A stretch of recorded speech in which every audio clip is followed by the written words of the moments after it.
UMP di Jakarta naik lebih tinggi daripada yang formula yang ada sekarang. Oke?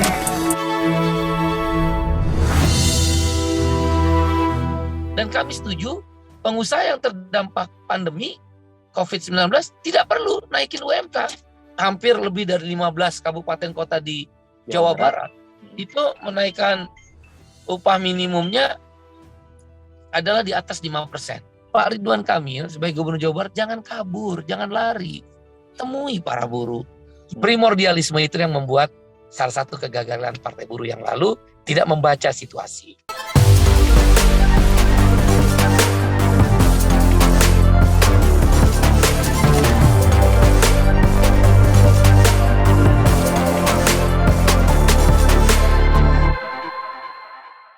Halo, Assalamualaikum Bang Said Iqbal, apa kabar? Waalaikumsalam warahmatullahi wabarakatuh. Salam sehat untuk kita semua. Salam sehat juga Bang Iqbal. Ini masih di Bandung apa sudah? Oh, udah kayaknya dalam perjalanan pulang ya? Kami dalam perjalanan pulang dari aksi di Bandung menuju Jakarta. Demikian Bang. Ya, habis ngompor-ngomporin buruh di Bandung gitu ya. Enggak, sedang memberikan motivasi. Memberikan motivasi.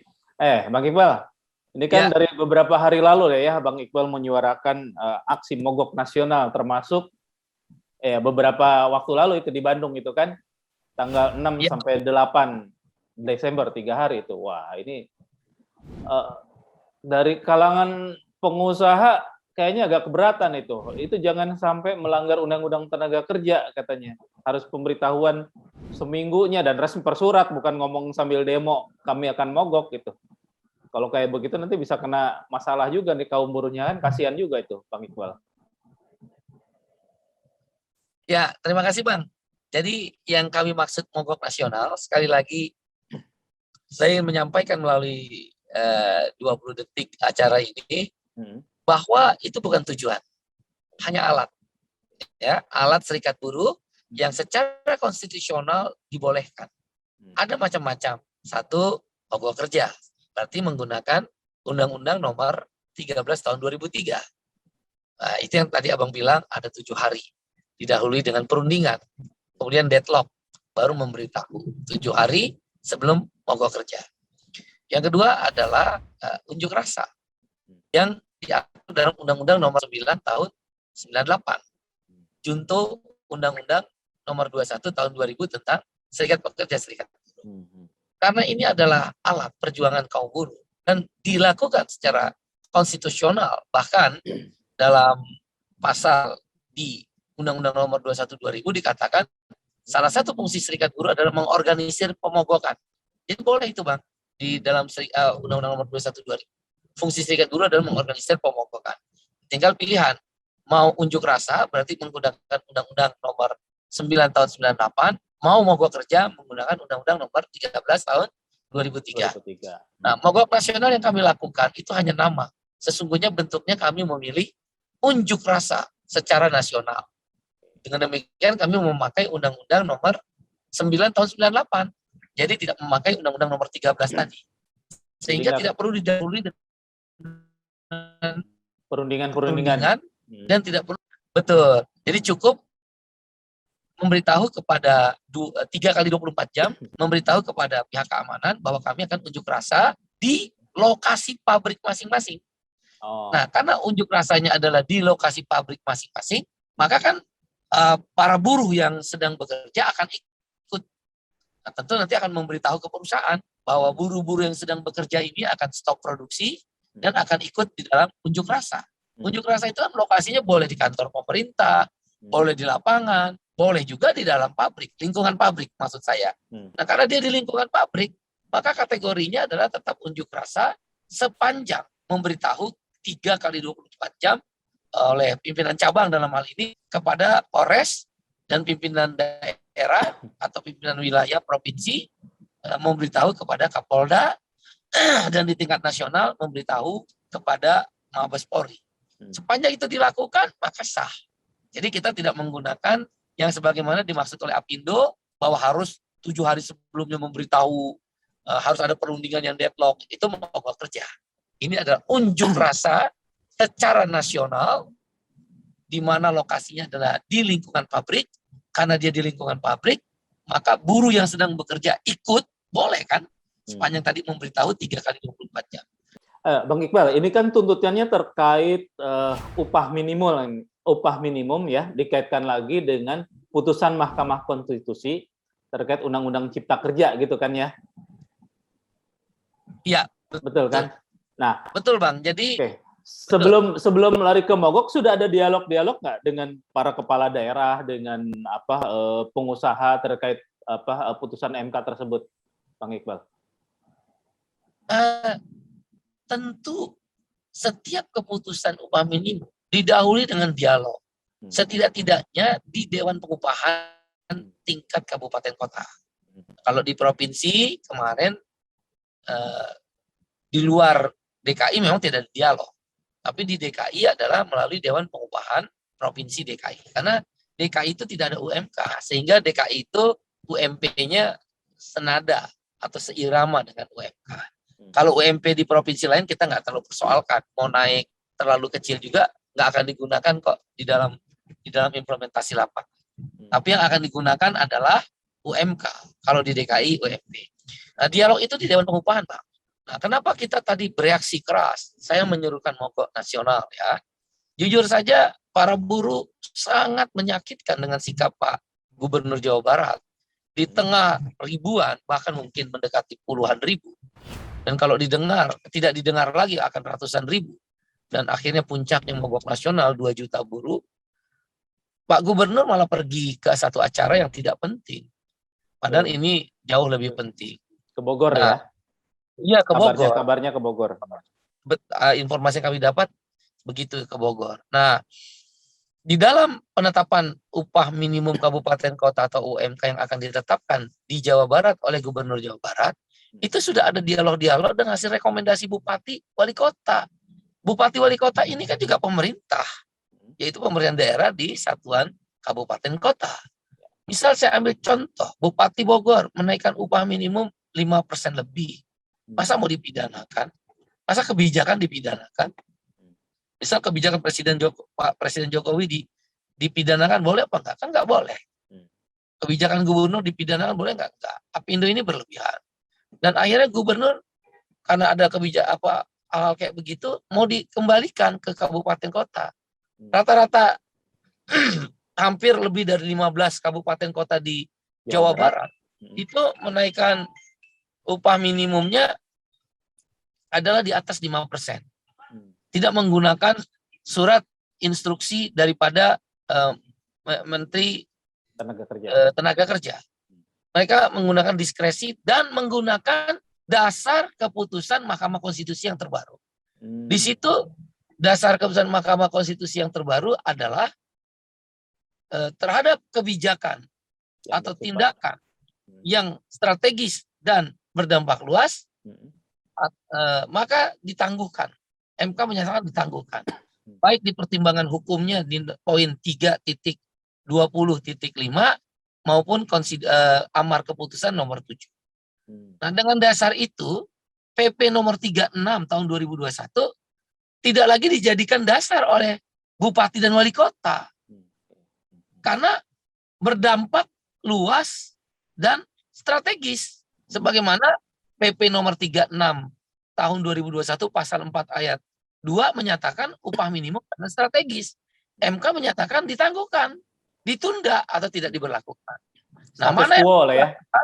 Istilahnya status quo ya, kembali ke undang-undang yang lama. Status quo sampai ada perbaikan, maka yang diberlakukan adalah Undang-Undang nomor 13 2003 dan juga PP nomor 78 2015. Berunding dulu. Tapi kan gubernur memaksakan kehendak. Arogansi kekuasaan. Sudahlah melanggar keputusan Mahkamah Konstitusi, terus menekan bupati wali kota dengan DAK DAU yang tidak akan dicairkan. Bang Iqbal, ini kasusnya baru di Jawa Barat aja ya? Kalau di provinsi lain gimana, Bang Iqbal? Kemarin kan kita sudah ada di Jakarta dan Pak Gubernur Anies kan luar biasa mau menemui para pengunjuk rasa.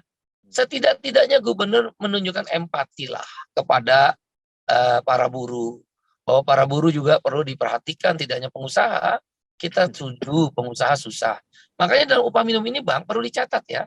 Ya. Kami setuju UMKM tidak dibayarkan UMK. Dari dulu memang nggak ada bayar UMK. Dan kami setuju pengusaha yang terdampak pandemi COVID-19 tidak perlu naikin UMK. Wong dia aja merumahkan karyawan, upahnya aja baru dibayar 50% atau 25%, masa naikin gaji nggak masuk akal sehat. Kami setuju sepanjang pengusaha itu melampirkan laporan keuangan perusahaan 2 tahun berturut-turut merugi ke pemerintah ya, bukan ke. Dengan demikian dia nggak perlu menaikkan UMR, menaikkan UMK atau UMP. Artinya kalau 2 tahun berturut-turut ya minimal selama pandemi ini kali ya, dari 20 Betul sekali. dari Betul. 2020 ya. Betul sekali Bang, betul. Jadi kita sekali lagi sangat terbuka bagi perusahaan yang mengalami kesulitan, tidak perlu naik UMK atau UMP.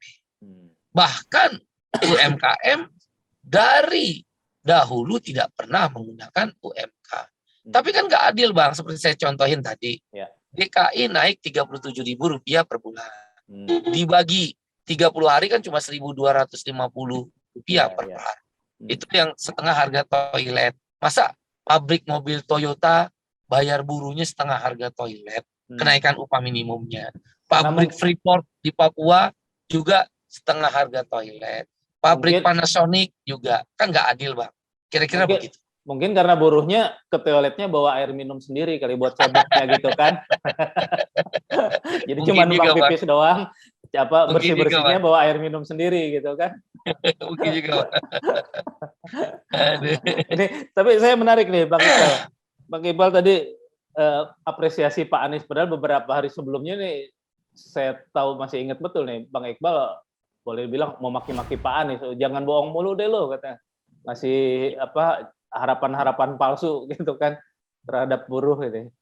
Betul Bang, saya sekali lagi sebagai pemimpin buruh tidak ada persoalan tentang personal ya. Bahkan saya melarang keras anggota buruh untuk menghina pejabat, mencaci maki pejabat. Tidak. Yang kita persoalkan adalah kebijakannya.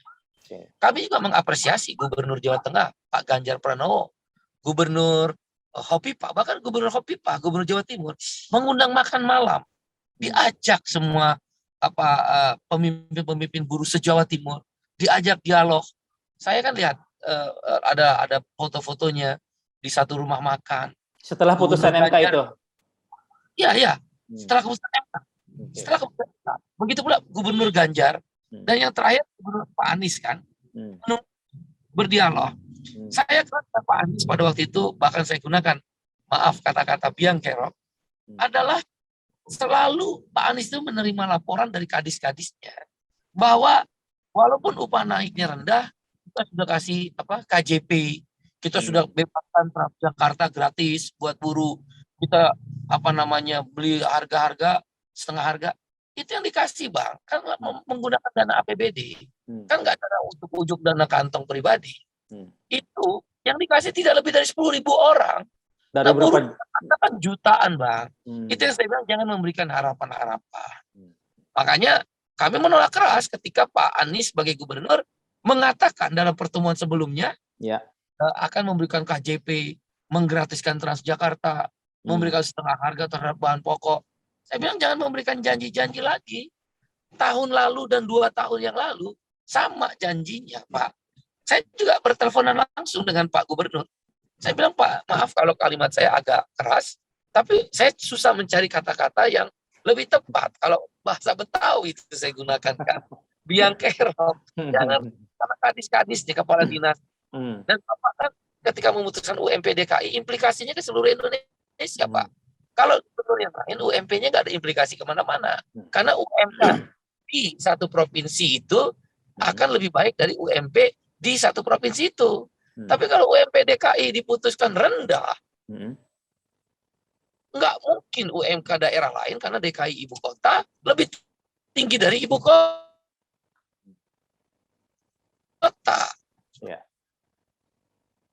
Nah, itu yang saya jelaskan. Dalam pertemuan yang lalu kan jelas tuh. Detik juga memberitakan beliau akan merubah dengan dan bahkan sudah mengirim surat ke Menaker. Menaker tidak akan menggunakan rumusan, tetap akan mempertimbangkan PP nomor 36, tapi pasal 4 ayat 2 akan dijadikan dasar dan kemudian akan menggunakan keputusan MK tidak hanya amar putusan nomor 4, tapi beliau akan menggunakan amar putusan nomor 7, dan kami sudah memberikan legal opinion LO kepada melalui kantor pengacara kami, kuasa hukum dari KSPI.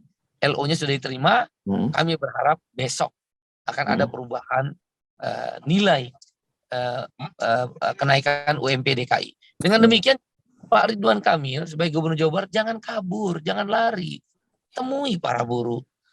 Tidak hanya Pak Ridwan Kamil loh Bang, maaf, bukan menyerang pribadinya, bukan. Ini tentang kebijakannya. Bu Hovifah, Pak Ganjar Pranowo, apalagi Sultan, Sri Sultan kan bahkan sudah memutuskan nilai kenaikan upah minimum dia 5%, 5,37%.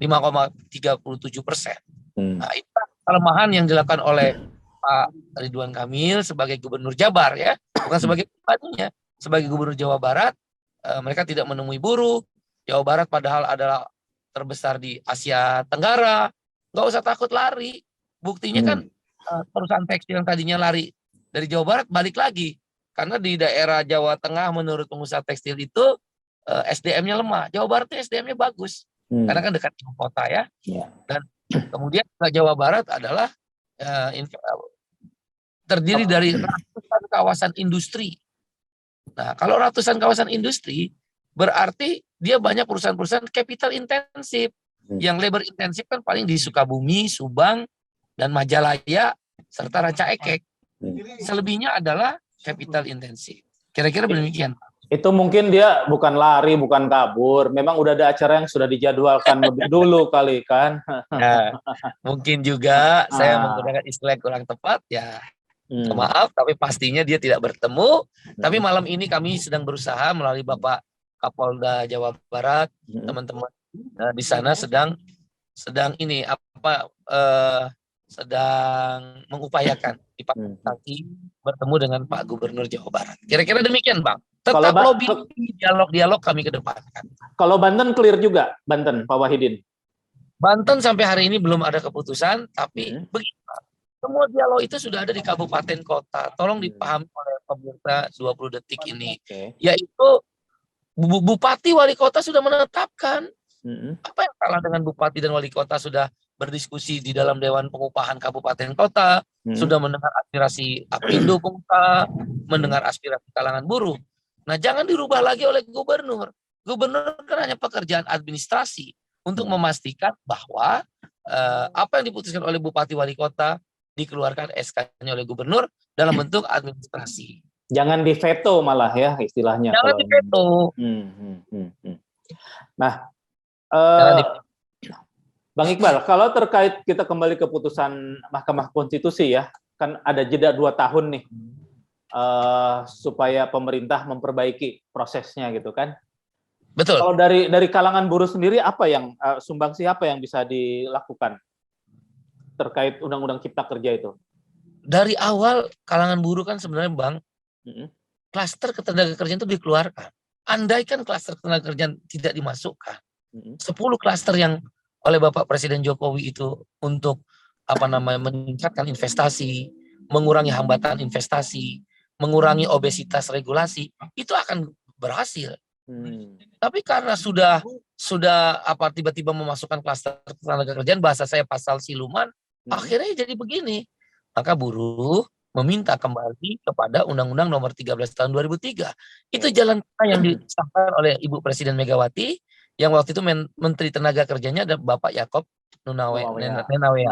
Saya adalah tim kecil yang merumuskan bersama beberapa kawan untuk pemerintah dan DPR, waktu itu Pak Ageng Rekso Ageng yang memfasilitasi perwakilan DPR, itu jalan tengah. Apindo juga ikut. Kalau dibilang tidak bisa mengikuti perkembangan zaman, ya yang direvisi Undang-Undang Nomor 13-nya. Misal contoh tidak bisa mengikuti perkembangan zaman di Undang-Undang Nomor 13, kita menghadapi revolusi industri 4.0. Kan pekerja casual. Kan saya ILO governing body, Bang. Saya pengurus Badan Perserikatan Bangsa-Bangsa tingkat dunia. Maaf ya. Bukan bermaksud apa-apa, maaf banget. Bukan sombong ya. Ini fakta. Ya, maaf, enggak ada niat itu. Enggak ada niat itu. 3 periode saya. Enggak gampang, Bang. Mewakili 1 miliar anggota buruh di dunia hanya 33 orang. Nah, di situ kita berdiskusi. Bahkan saya beberapa kali menjadi panel.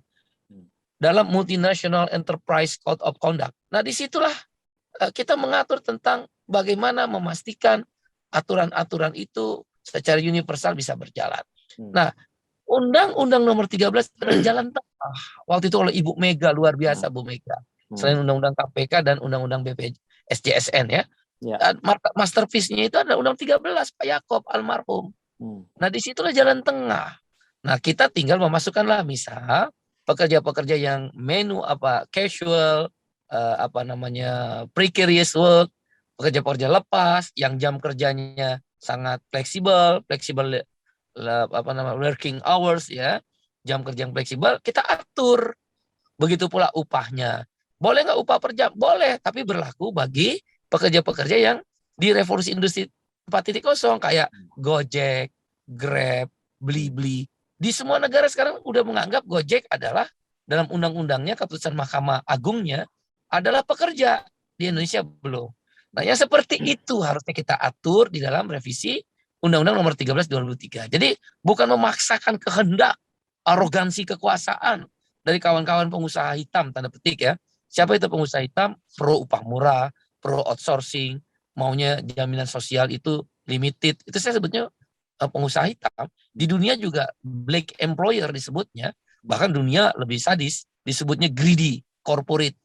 Korporasi yang serakah, rakus. Di dunia menyebutnya itu loh Bang. Jadi kampanye kita itu jelas melawan kerakusan, ya, pada merusak hutan, melanggar HAM, membayar upah murah. Ya kalau saya masih agak rendah nyebutnya pengusaha hitam, banyak yang marah juga. Ya yang marah berarti yang merasa. Kalau yang nggak marah berarti yang nggak merasa. Nah dengan demikian kami berharap ini akan kembali kepada Undang-Undang nomor 13 2003 yang menyatakan sebagai jalan tengah untuk kesejahteraan, termasuk untuk upah adalah PP nomor 78 tahun 2015. Demikian Bang Iqbal, terkait Undang-Undang Cipta Kerja itu sebelum diketok, seingat saya tuh Bang Iqbal sama Bang Andi Gani ya, itu kan sempat ketemu Pak Jokowi tuh, melakukan lobby-lobby. Sebetulnya apa yang dibicarakan waktu itu? Pak Jokowi emang nggak ngerti apa yang terjadi di DPR, proses-proses yang di DPR. 2-3 kali memang kami bertemu Bapak Presiden Jokowi. Respon Pak Jokowi ya normatif dan menurut kami ya memang itulah seorang presiden. Dia kan harus menjaga keseimbangan kepentingan pengusaha, stakeholder yang lain termasuk buruh. Beliau mengatakan 2 hal. 1, dibuatnya Omnibus Law Undang-Undang Cipta Kerja ini adalah untuk memudahkan investasi. Pada titik itu kami setuju. Yang kedua, beliau sebagai presiden menyatakan bahwa terbuatnya Omnibus Law ini jangan kemudian mengurangi tingkat kesejahteraan daripada pekerja buruh. Nah, pada titik ini nampaknya dipelintir oleh kelompok-kelompok menteri. Menterinya kan pengusaha. DPR-nya 6 dari 10 anggota DPR pengusaha. Ketua Panja Baleknya pengusaha. Wakil ketua DPR-nya pengusaha. Jadi kepentingan mereka terlalu kuat. Itulah kenapa kami membuat partai buruh. Omnibus Law adalah pukulan telak kekalahan politik kaum buruh. Bang, saya udah keliling dunia, bahkan bertemu Lula da Silva, Sarkozy, Perdana Menteri Prancis, juga Perdana Menteri Australia, semua dari partai buruh. Itulah dasar yang pertama mengapa kami menghidupkan kembali partai buruh. Karena secara politik kepentingan pengusaha mendominasi. Itulah yang kemudian nampaknya ya, mungkin saya bisa keliru, bisa salah, presiden tidak berdaya ketika terjadi deal-deal, tanda petik ya, quote and quote, deal-deal politik. Karena kami tidak bisa menyuarakan. Suara yang bisa kami lakukan, saya diajak Bung Andi Gani, karena Bung Andi Gani mungkin adalah sahabat presiden, beliau adalah sahabat presiden, kami menyampaikan.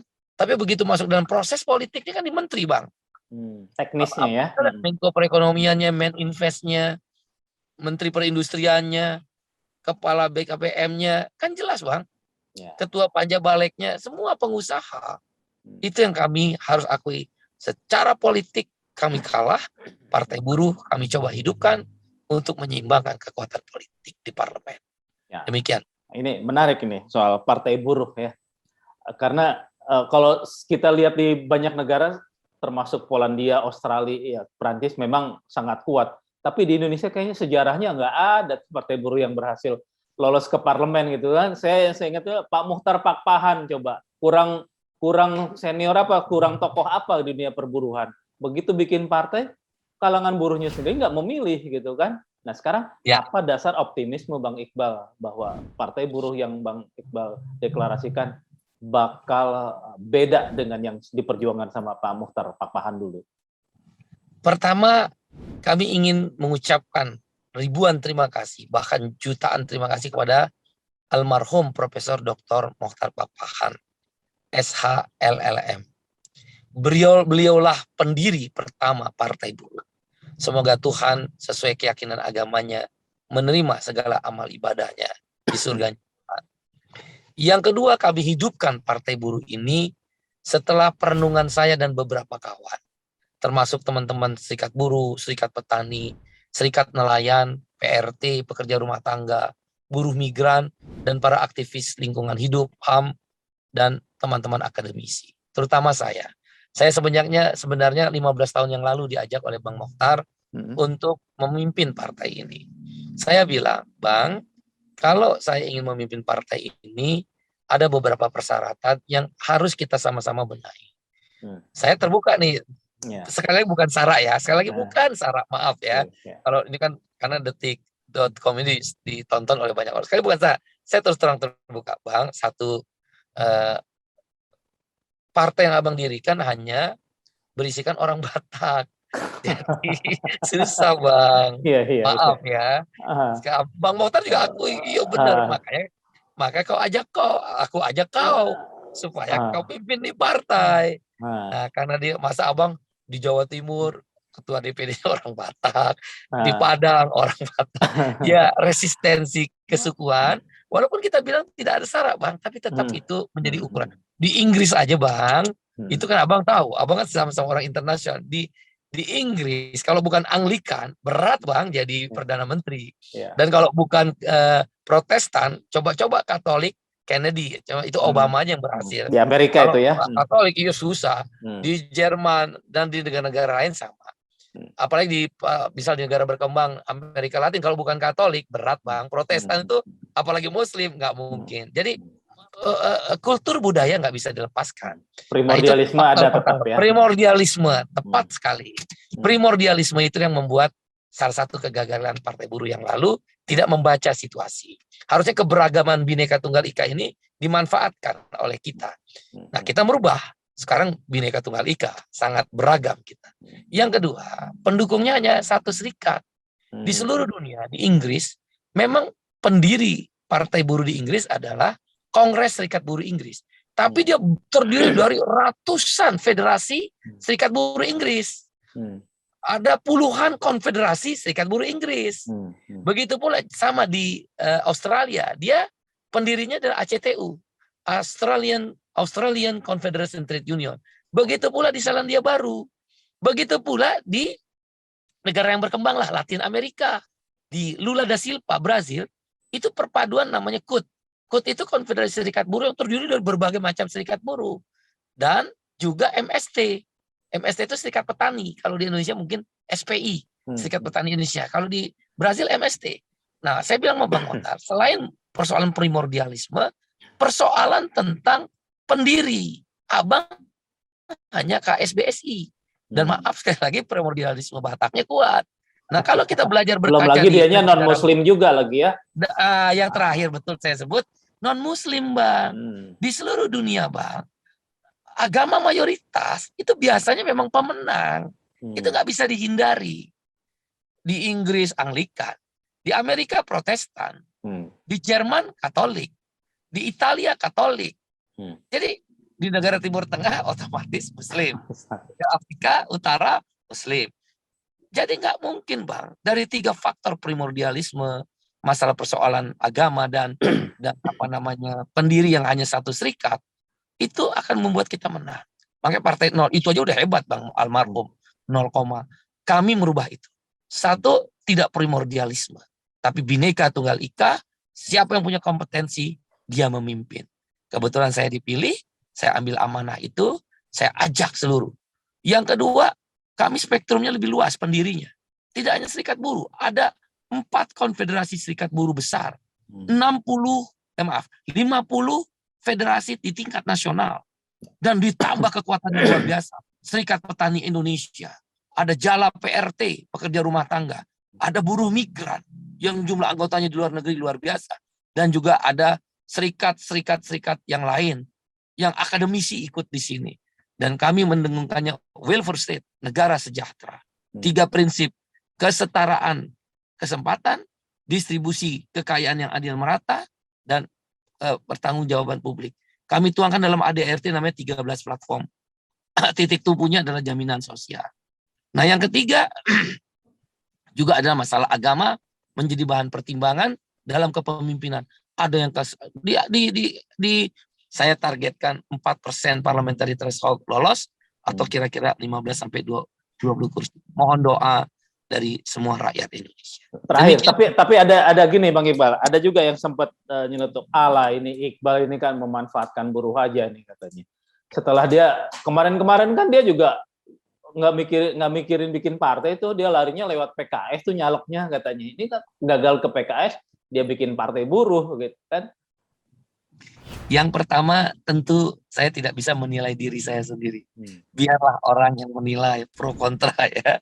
Saya hanya percaya Tuhan akan menentukan di waktunya siapa saya, siapa orang yang menilai. Saya sangat percaya itu, yakin benar. Kita harus terus bekerja di bawah. Kita tidak boleh melakukan sesuatu karena penilaian orang. Kita bekerja, berbuat karena kita yakin bahwa itulah yang ingin kita wujudkan, cita-cita kita. Itu satu. Yang kedua, tentu ukuran. Saya paling sering diserangkan masalah iuran, masalah rumah mewah, ya kan, masalah hal-hal lain. Silakan diperiksa. Ini juga mobilnya mewah kan ya? Mobilnya mewah, ya, mobilnya mewah. Nah, mobil saya tentu itu kan mobil kantor, mobil DPP. Saya punya mobil, harganya pasti di bawah 100 juta. Dengan gaji saya yang 2 digit lebih selama 30 tahun, rasanya kalau sekedar beli mobil yang di bawah 100 juta, itu juga kredit ya, saya nggak pernah beli cash, bisa lah. Kalaupun ada mobil sedan, itu mobil kantor, itu juga harganya di bawah 100. Selalu kita mentargetkan nggak boleh di atas 100 juta. Karena itu juga nggak boleh menghambur-hamburkan uang. Dan selalu kredit, nggak mungkin kita cash, termasuk diri saya. Rumah mewah saya mengundurkan diri itu dapat pesangon ya luar biasa lah Bang. Ya. MM-an lah, tidak perlu saya sebut. Dan tentang saya mengambil isunya dituduh mengambil iuran, nggak mungkin Bang. Saya kepilih sampai 25 tahun. 5 periode saya memimpin. Nggak mungkin kalau dibilang saya ngambil iuran. Bahkan saya rasa satu-satunya FSPMI yang saya pimpin di samping KSPI, FSPMI Federasi, Federasi Serikat Pekerja Metal Indonesia, dan KSPI adalah konfederasi. Ini kesempatan saya untuk menjelaskan sedikit lah Bang ya. Bukan curhat, menjelaskan saja. Tetap ada serangan. Namanya orang nggak senang ya nggak senang, apalagi buzzer. Nah, dari FSPMI itulah bisa dibuktikan satu-satunya serikat buruh yang punya gedung 3 lantai. Kemudian punya training center Bang, bisa dilihat. Gedung kami itulah harganya 20 miliar Bang.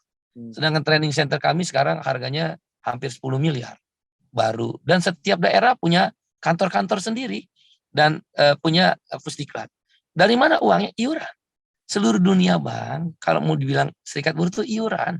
Justru iuran itu yang bikin mandiri. Kami nggak bisa diatur-atur. Kamilah yang menentukan jalan perjuangan kami. Kamilah yang menentukan jalan juang kami. Kamilah yang menentukan kapan harus berhenti, kapan harus bergerak. Sekalipun pemerintah, negara mengintervensi kekuatan serikat buruh, kami tidak akan tunduk. Kami hanya tunduk kepada anggota dan kepentingannya.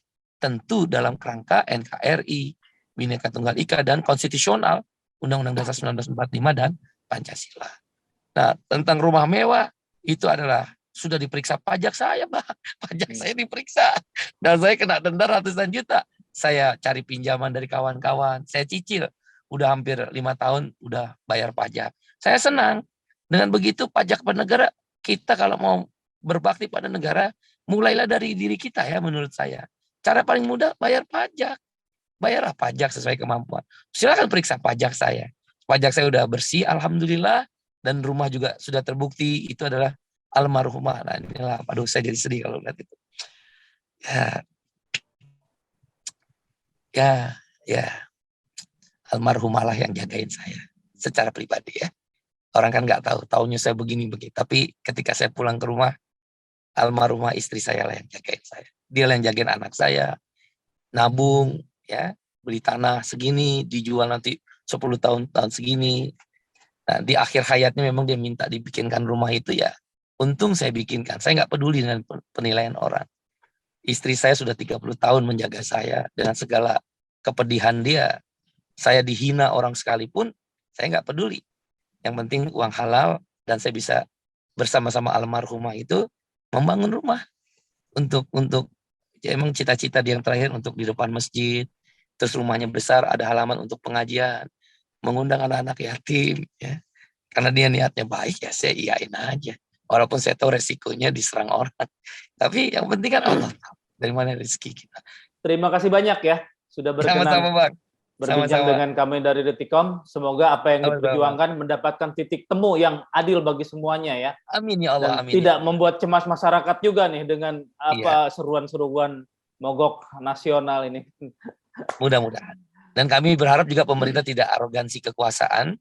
Carilah pakar-pakar hukum tata negara yang lebih bijak lah ya, yang lebih independen, sehingga memaknai tentang keputusan MK itu secara komprehensif, tidak hanya arogansi kekuasaan. Assalamualaikum warahmatullahi wabarakatuh. Salam sehat Waalaikumsalam selalu. warahmatullahi wabarakatuh. Terima kasih. Sukses Ya, Detikcom ya, ya. dan semua kru. Ya.